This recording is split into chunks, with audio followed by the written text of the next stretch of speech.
shift? Is there a shift for anyone? Mm-hmm. Took rattles. Fast rhythm to slow rhythm. Our consciousness followed. So I'm going to talk about 5 things today. 1, rhythm. 2, entrainment. 3, interconnectedness. 4, sacredness. And 5, how that all relates to my research. Rhythm. So part of what happened has to do with brainwave science. Brainwave science looks at different states of consciousness and relates them to rhythm. So beta, kind of the wakeful, high energy state, is like 13 to 20 or plus beats per second, beta. A little bit more relaxed wakeful is alpha, 8 to 12 beats per second. Then a more meditative, kind of receptive, theta, this is where all the sound healing folks hang out.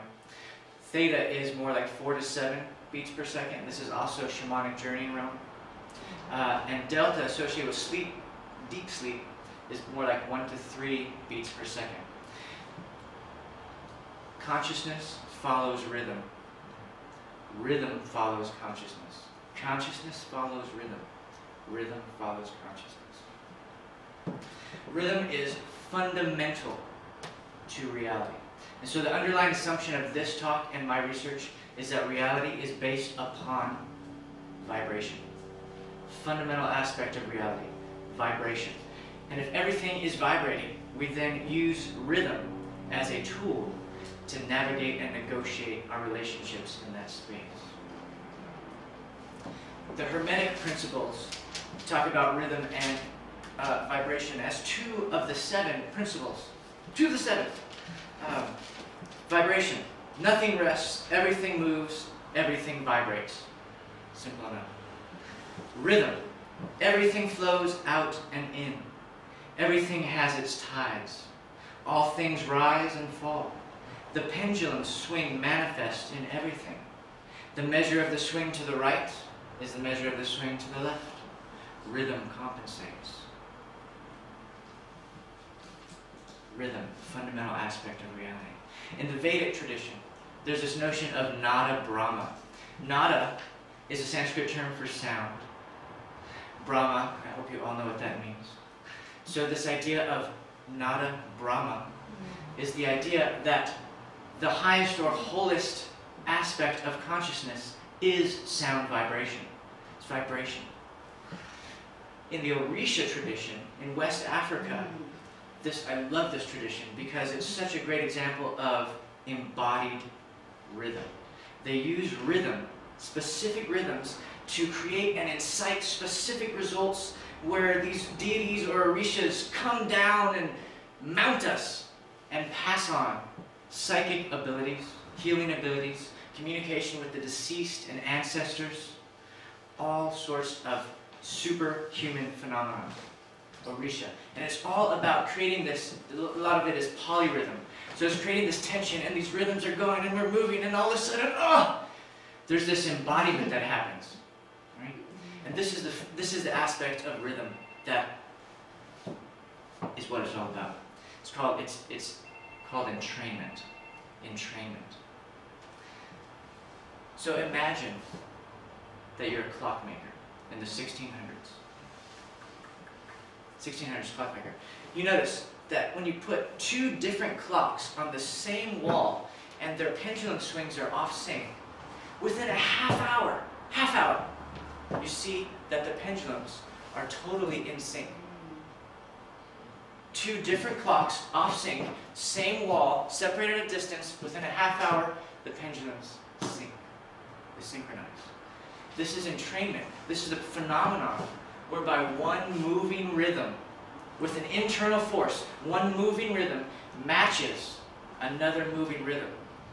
This happens in relationship all the time. It happens all over the place. Right? So look up entrainment on Wikipedia, and you get all sorts of things how entrainment relates to things. For instance, biomusicology. This is Wikipedia. They looked this up. Biomusicology. the synchronization of organisms to an external rhythm.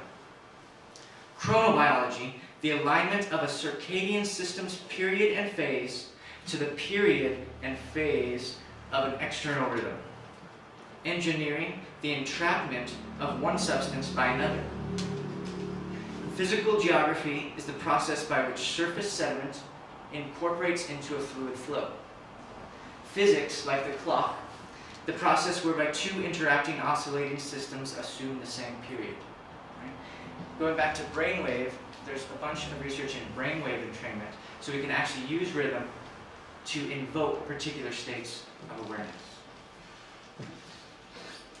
In music therapy, entrainment is used all the time, where the therapist actually entrains to the client through paying attention to their heart beat, their breath rate, their subtle movements, their gross movements, and through improvisation, they incorporate this rhythm into the music. Right? So entrainment is a way that we can embody empathy. It's an embodied empathy. Every rhythm is unique, and with that uniqueness comes a particular wisdom. And one way that we can understand each other and these rhythm wisdom is through embodiment and entrainment. So research around entrainment suggests that it relates to the experience of interconnectedness or belonging. Interconnectedness and belonging. Through rhythm, well, I'm going to say about that. So interconnectedness is often what we strive for in spiritual practice. And so this is the connection. Sacredness, the experience of what is sacred, can be related to the experience of interconnectedness or belonging. The experience of interconnectedness related to the experience of sacredness. So through rhythm and cultivating this experience of entrainment, perhaps we can actually cultivate the experience of sacredness. And perhaps what keeps us from being able to surrender to and embody any particular rhythm is also what keeps us from being able to surrender to and embody the sacred. Rhythm comes from a Greek word meaning flow. Sacred entrainment, then, is the idea or the practice of surrendering with devotion to the experience of interconnected flow. Interconnected flow. This is where my research comes in. So I have to talk about some fundamental assumptions, or one fundamental assumption in all the research that is out there on entrainment. And that's the assumption that all entrainment happens in phase with exact synchrony. So if you imagine a sound wave, right? This is my voice, right? No? Okay. So a sound wave, simplified, is like this. It's a sine wave. There's a peak, there's a valley. There's a peak, there's a valley. This is a representation of all vibration, all rhythm. This is a simplified representation. So the assumption in entrainment research is that you have another rhythm over here, and it matches up to this. Oh yes, now we're connected. So there's this synchronistic in-phase relationship. These are exactly matching each other, mirroring each other, mimicking each other. It's in phase. This is the assumption in research, that all entrainment happens in phase. But in fact, we can entrain to each other out of phase. Right? We can entrain to each other in all sorts of ways. This would be like 180 degrees out of phase, where one rhythm is up, the other rhythm is down. Up, down. We get locked into relationship dynamics like this all the time. One of us is sad, the other one is happy. The other one feels bad, the other one feels good. Like, it happens all the time where we entrain to these relationship dynamics without even knowing it. Entrainment relates to how we navigate consciousness, relationships, our internal processes, seasons, and just about any cycle of life. So in my research, I'm interested in three things. Exploring the types of entrainment, exploring the stages of entrainment, and the signs of entrainment. Types, going back to the in phase, out of phase, harmonic. What are those types? It's not really discussed about, so I want to unfold that a little bit. Stages of entrainment. Are there actual stages that we have to go through when we're crossing the threshold of engaging with another rhythm? For me, there's definitely a threshold that I cross, and there's some consideration of surrender. Surrender. Surrender. That is what this work is all about. Being able to flow from one rhythm to another. Flow. Surrender. Interconnectedness. So how does that look as far as my experience of moving into that space? Another aspect of that related is signs, the signs of entrainment. How do I know when I'm being entrained? Is there a difference when I want to be entrained versus when I'm not wanting to be entrained? This phenomenological experience of entrainment, I'm really interested. So I'm using a combination of grounded theory, phenomenology, and heuristics. Heuristics, of course, to unfold my own experience of this. Phenomenology, to look at other people's. I'm particularly looking at hand drumming, working with hand drumming and rhythm. And grounded theory, of course, to go into the types and stages that I've outlined above. So this is where I'm at. This is where the research is. Again, it relates to everything, everything. So for now, I will open the room up for questions, if there are any. Have you explored any resonances with the different chakras? Can you say a little bit about what that might look like for you? Well, you know, you go to a party and a whole lot of the people are organized around the bass. The Serwin Vega bass, you know, that's 18, 20 inches big. They're standing right there, getting their second, third chakras wound up. And then, you know, music starts playing, everybody kind of comes together on the same vibe. Yeah, absolutely. Which is the funk called the one, like that. Absolutely, absolutely. Finding the beat, right? We all entrain to the beat. We all have to find the one. So I don't necessarily focus work on chakras per se, but what I hear you speaking to, another aspect is this idea of social entrainment. So entrainment can happen on all kinds of levels. Socially, cognitively, interpersonally. And that definitely happens. I notice all the time, and I pay attention to when there's particular energy. Say it another way, the room's energy can dramatically be affected by rhythm and doing this. You know, I'm curious about whether your research involves like a certain also attunement for purposes of centering in terms of, you know, I really was interested when you were speaking how we affect each other. So with you, we're hanging out and my rhythm affects your rhythm.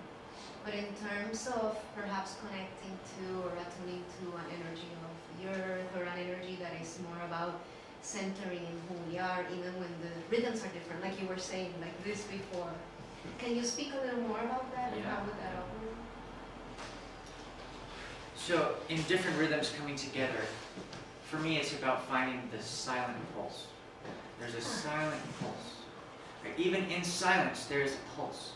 Everything vibrates, so there is a continuous vibration no matter what state we find ourselves in. So with relationship, it's about authentically moving into a space. So there's, in music therapy, there's a term called pre-assessment. And this is what we do as a practitioner to pre-assess our own state, adapt and change our own rhythms before we enter into the rhythms of a client. The idea that I hold with this is that we can't remain open and receptive with a closed fist. So the idea is that we need to find whatever practice we have that allows us to open and let go and relax and center us. For me, that could be as easy as breath. So If you're feeling a little, just start breathing fast and bring your breathing slow.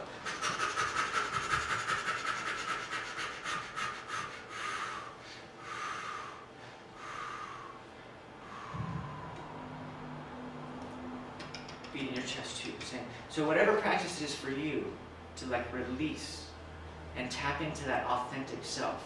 And really that's what the practice is for me, is this in this interconnectedness, it's about authenticity and surrendering and finding our authenticity.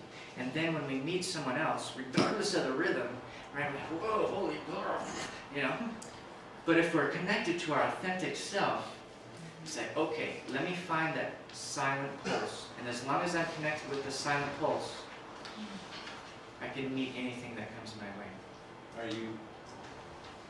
Are you saying that you have a particular silent pulse that would be different from, say, mine?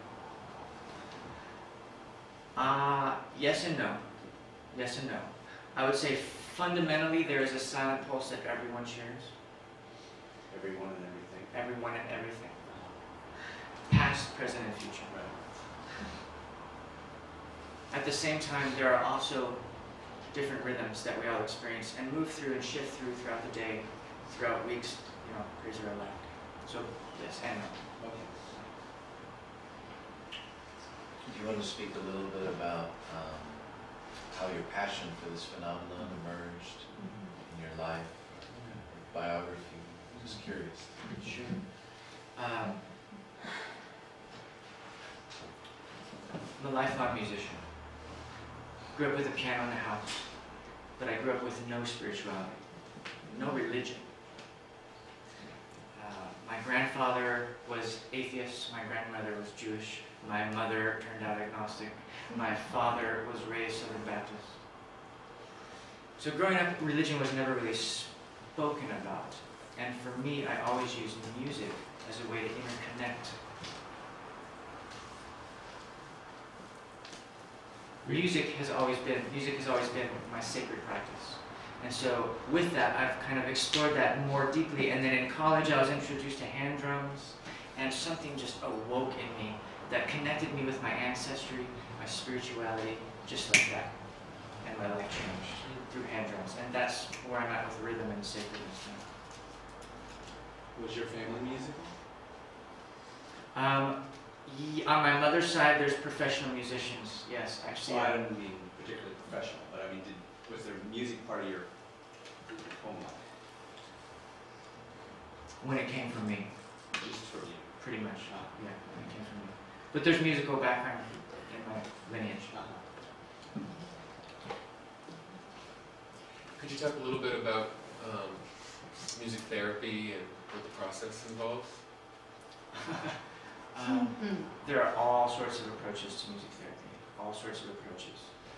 For instance, like if a client came to you, or you were matched up with a client somehow, just on a one-on-one level, I don't know, could you give us an example or something? So part of it is in training. And just real quick, I'm not sure about time. There's not supposed to be a time here. Okay. We've got another 10 minutes if we need it. Yeah.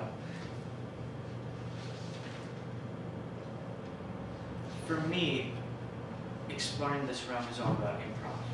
That's the most powerful aspect. So it's about staying connected with the present moment, awareness, and knowing when to emphasize the beat or rest in the rhythm of the space between.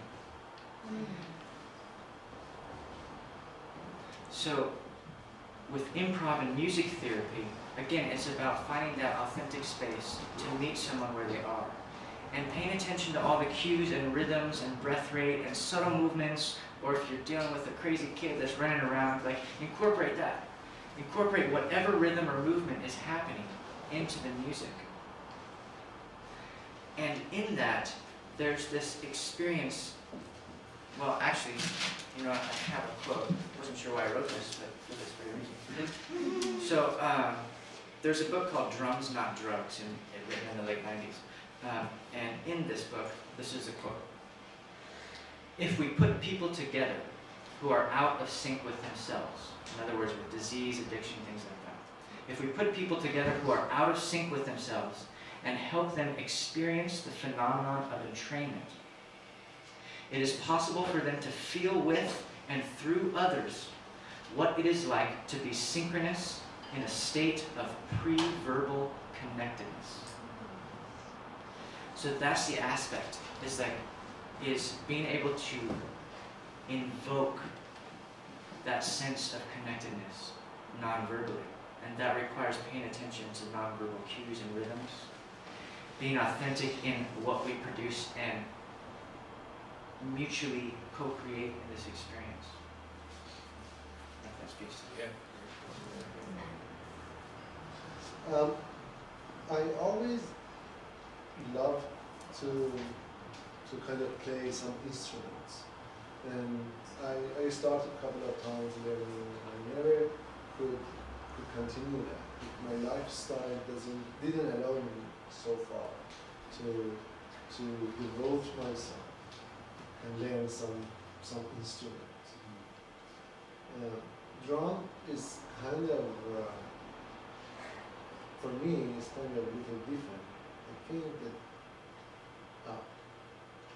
let me ask it as a question. Is it possible without any musical training, someone start playing drum and then let that interconnectedness happen and just follow the rhythm? Absolutely. Absolutely. You're following the rhythm every single moment of your life, whether you know it or not. Following the rhythm of your breath, following the rhythm of your heartbeat. So again, the same as when we're authentically approaching someone else, we can authentically approach anything, including the drum or an instrument. And when we do this, we let go, and are able to find the wisdom in the moment for us, which is just a matter of exploration. So with no musical training, the drum is one of the easiest instruments to play for me, because it's just doing this, basically. You can do this on your body with your chest. When I don't have an instrument, I use my body. Our bodies are our most profound instrument that we have. Everything that it creates, all the sounds, all the vibrations. To follow up on that, I'd like your comment on the following. You know, Sam Shepard, the famous playwright, he was also a rock drummer, and he said that when drumming you can't make a mistake. If you make a mistake, it's just a new beat. What do you think about it? You can make a mistake. Depending on your intention. So I think that's the key, is what are you trying to do? What are you trying to experience? If you're in the state of, sacred entrainment or creative exploration, then there are no mistakes, absolutely. I find the best rhythms when I stumble. However, when there's an intention, when I'm in a performance or something, if I stumble, it's definitely not okay for me. That's my level. So, it goes back to intention. I wonder, you mentioned talking about navigation in relationship to rhythm. I'm curious, how does that look? And do you work on any techniques or maybe expand on that? Sure. So everyone, just pretend like you're walking in your chairs, on the floor. Right? Yeah. So this seems simple enough, but really, it depends on how we're counting. So we could be moving in the world like 1, 1, 1. Everything's very directed. 1, this is new. 1, this is new. 1, this is new. 1, this is new. Or we could walk in the world like 1, 2, 1, 2, 1, 2. That's a very different flow, right? Could also be counting in the world 1, 2, 3, 1, 2, 3, 1, 2, 3. Right? Great. So each of those approaches dramatically alters our life and our approach to the world. So it's just a matter of tuning in to rhythm. Rhythm is everywhere. It's in our movements, it's in our breath, it's in our relationships. So we can tune into it, identify what's happening, feel it, and then try to count it differently, or add in another polyrhythm. It's just a matter of finding the ways to embody the feeling and then change it a little and see how that affects our consciousness. So kind of as a follow-up, do you feel that we have agency in this sense? Or because when I hear being entrained, it's sort of like we're just kind of like hitting the norm, or we're just kind of like all kind of coalescing around this like one pattern, but it doesn't seem like we have agency to navigate through the spaces. So yes, I do believe we have agency and volition towards this.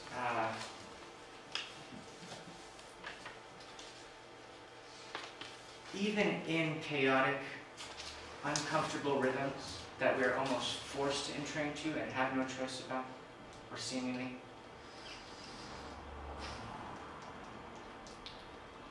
first of all, there's always the aspect, there's always choice. We always have the choice to accept it or not. But then we could also move and transcend beyond that and go into a deeper rhythm, go into a different rhythm. So that's the choice, is focus, and again back to intention and surrendering. So we have the choice whether we want to surrender to a particular rhythm or not. Even if we're forced to it, if we choose to accept it, it's going to be a much easier process than if we choose not to. And then once we accept it, that rhythm is integrated into us, and at that moment we have the power to change it. So in relationship, another way to look at entrainment is to allow us to embody rhythm on this level gives us the power to change it.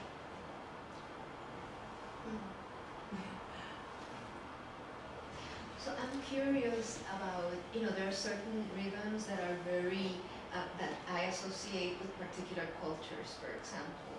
And some of those really help me kind of align with my own rhythm. But I find that some, just kind of disturb it. And I'm wondering if your research involves at all, like the relationship to rhythms as part of a culture or binding together a culture. And also in terms of, that authenticity that you speak of within the culture. Absolutely, absolutely. Rhythms are fundamentally who we are. Right. So it relates exactly to our cultural upbringing, traditions, beliefs, assumptions, likes, dislikes. These are all translated into rhythm, could be.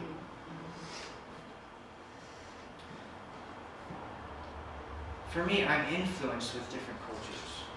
And then in connecting with my authenticity, when I create music, little aspects of those cultures come out, right? And sometimes it depends on the day. Sometimes I'll want to listen to, crazy heavy trance-inducing beats. Other times I'm going to want to listen to something more like end-of-life care, which is very sparse, very gentle. So it's just a matter of understanding what rhythms you are drawn to and fully accepting that. It's as far as the research, I'm not necessarily looking at what you speak of per se, but there are definitely different rhythms from different cultures that produce very different effects. There are also similarities in certain rhythms. For instance, the pentatonic scale is often found in a lot of sound healing. 90% of lullabies are pentatonic. And I won't go into this, but tone for me relates to rhythm. And so there are particular universal tones and universal rhythms that many cultures share. There are also many diverse rhythms that aren't related. So I don't know if that speaks to what you're... That's all the time we have. Thank you, Jason. Yes, absolutely. Thank you.